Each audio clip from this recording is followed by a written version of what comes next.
Welcome to The Last Breakfast. Please enjoy the video. You start by enabling AirPlay on your Sony Bravia so the iPhone can discover it. Make sure the TV firmware is updated and both devices share the same Wi-Fi. This prevents discovery errors.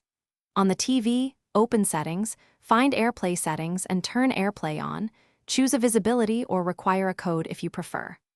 Once done, keep the TV on the correct input.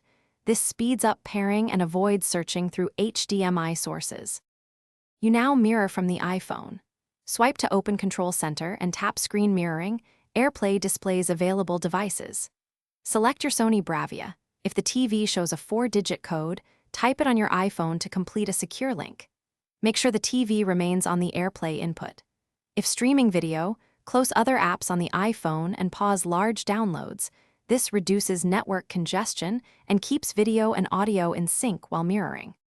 To finish, stop mirroring through Control Center or simply disconnect from the device list.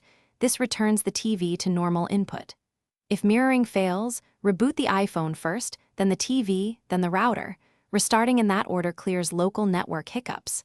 Make sure both devices are within the same Wi-Fi band, too. 4 GHz versus 5 GHz can matter. If wireless problems persist, use a Lightning to HDMI adapter as a reliable. Thanks for watching. If this was helpful, leave a like and consider subscribing. See you next time.